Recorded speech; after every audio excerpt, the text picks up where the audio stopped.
They were the hottest teen actors in Hollywood. There was an immediate chemistry between the two.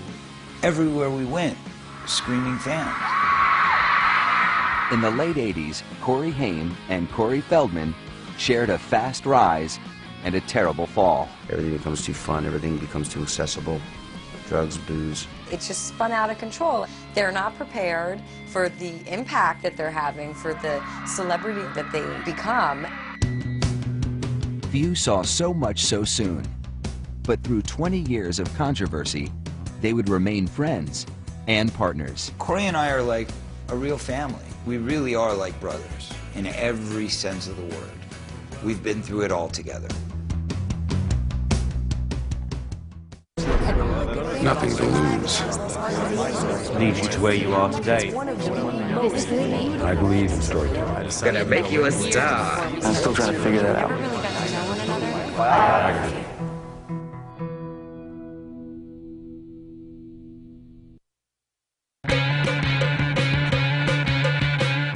In the late 80s, they were the biggest teen idols on the map. So big, in fact, that like Prince and Madonna, they were known by one name, the Coreys. Everything is the Coreys, the Coreys, the Coreys. I mean, like with the Beatles, it was too much. I mean, it was absolutely crazy. It was great. It was fantastic. They had all this money, they had all this fame, people throwing themselves at them at a really, really early age, and they were a phenomenon. They were a pop culture phenomenon. Beginning with the cult hit The Lost Boys, released in 1987, Corey Feldman and Corey Haim co-starred in 7 different films and graced the bedroom walls of legions of female fans.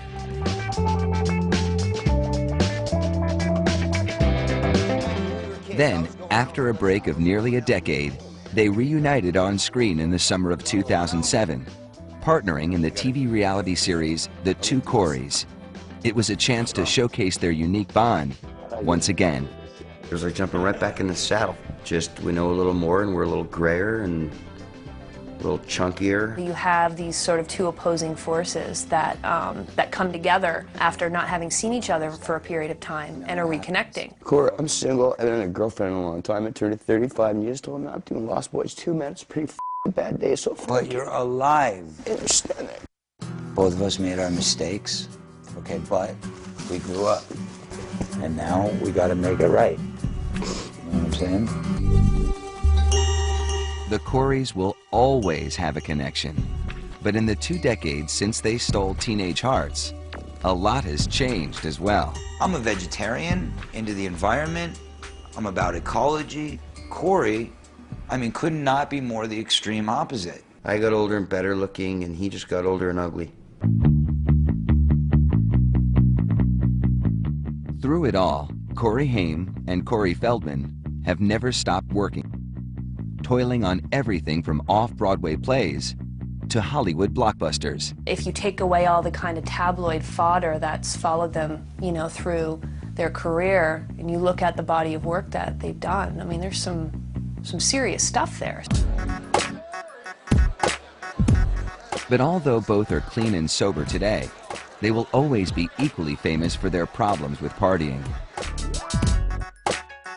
By the tender age of 22, dazzled by their early success, they had endured drug problems, I know that I have a problem. arrests, even in Corey Feldman's case, a divorce. I was a young kid who had money and was let out of a cage. So of course I went crazy. If you're gonna go that hard, you're gonna crash and burn. My life has always been a roller coaster. I've gone to some amazingly high peaks and to some amazingly low lulls. Corey Feldman was the second of 5 children, born on July 16, 1971. He was raised in Reseda, California, just up the freeway from Hollywood. And from the beginning, his father Bob seemed determined that his son have a career in pictures. The dad wanted to be a manager, wanted to be a Hollywood player, and so The motivation behind it was definitely from the very beginning. He's going to be in films. For me, my destiny was laid out in front of me. I was famous before I even knew my own name. This was Corey Feldman's on-screen debut, a McDonald's commercial with a holiday theme, filmed when Corey was just 3. From then on, his life was one long series of auditions and acting roles, something that took a toll on his childhood. I was working enough to never be able to consistently go to school, never be able to join like baseball teams or softball, little league, that kind of stuff. So I could never really be part of a team, you know, and that was hard. He didn't get to go to regular schools like other kids did. And when he went, kids are cruel, and they make fun of somebody that they're jealous of. And that was a major part of his childhood. By the age of 9, Corey was a major breadwinner for the Feldman family, with roles in films such as Time After Time and TV series like The Bad News Bears. But although his career as an actor seemed promising, his life at home was growing less and less so. I had just done a series, Bad News Bears, and then my parents broke up right after that. I think at that point, my mom really kind of went off the deep end because she was on her own. Corey viewed going to a movie set as an escape from his parents. And as soon as he walked off the set, there was Mom, and his spirits would drop.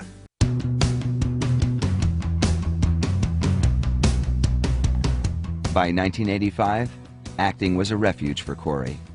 He was becoming well known as a child star, with roles in box office blockbusters like Gremlins and The Goonies. Then, Corey scored his breakthrough role as the troubled Teddy Duchamp in the film Stand By Me. Some who knew him believed his inner turmoil made his on-screen performance all too believable. His role in Stand By Me as Teddy Duchamp was almost tragic. Maybe he drew something from his real-life experiences. That was one of the most amazing movies I've ever seen. And I think that showed that what he could do. You call my dad a loony again, and I'll kill you. Loony, loony, loony. Ah! I'm gonna rip your head off and down your neck! No! Corey Feldman's star was rising, and he was about to meet someone who would help propel him to the top.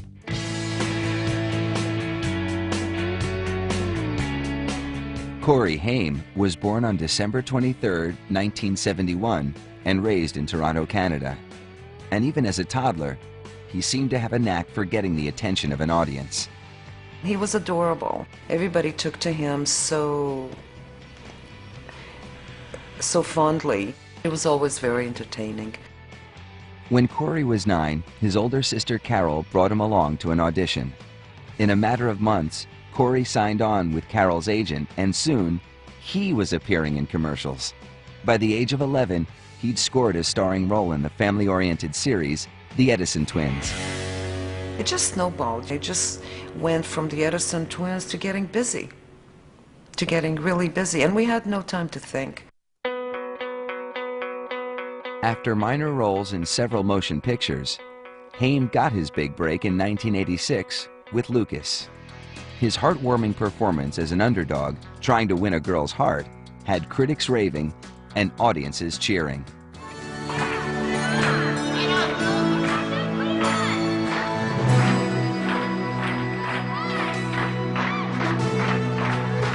I loved Lucas. That was one of my favorite movies in the 80s.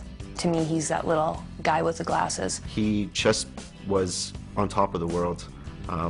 Parts kept coming his way, and once that movie was made, it was so popular, and everyone really loved the movie that I think he really realized, you know, what was going to happen in his life. He felt the best in front of the camera.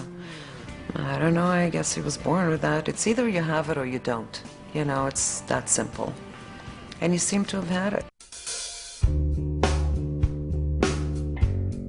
Each of the Coreys was becoming a famous actor in his own right, but they would soon meet and form an even more formidable team.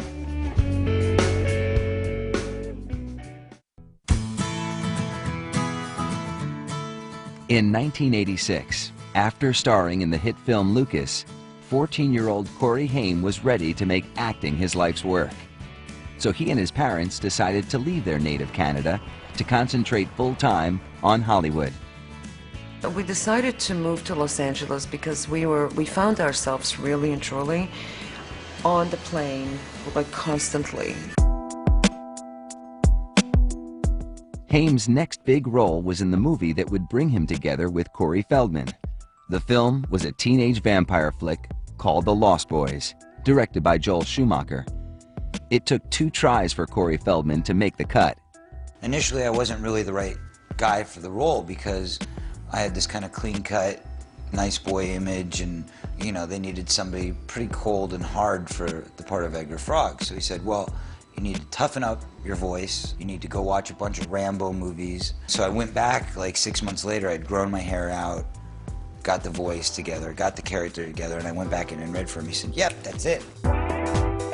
In the summer of 1986, filming began on The Lost Boys. New to town and eager to make friends, Corey Haim reached out to co-star Corey Feldman.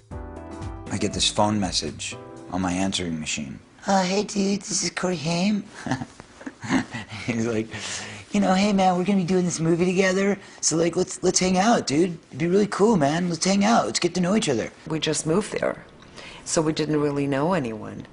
So Corey Feldman and my Corey became friends instantly. They were the same age. And they've had such a bond, an immediate bond when they first met. We pump each other up sometimes and we're partners, but I think when we met on The Lost Boys, we have a chemistry with each other on screen. I feel it, he feels it. I don't know what it is, maybe because we're both nuts. While the two hit it off immediately, Corey Feldman was drifting further and further away from his family. Disagreements over the way his earnings were distributed led Corey to become more estranged from his parents.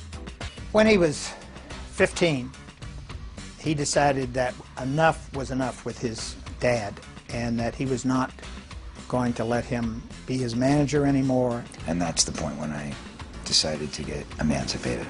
So I have to now make a mature decision to do this on my own. At the age of 15, Corey Feldman took his mother and father to court, sued for legal emancipation, and won. He was free from his parents, but about to confront an entirely new set of problems. I walked out of the courtroom at 15 years old with nothing but the opportunity to make my life as I chose. No kid should be legally emancipated when they're 15 or 16 or 70. You don't make the right decisions. The emancipation itself, in theory, was a really good idea. However, as with all positive things in life, there's always a pitfall, there's always a downside. I had no idea how to be responsible for myself, but I've already got a group of vultures surrounding me, and 15-year-olds are not the best decision makers.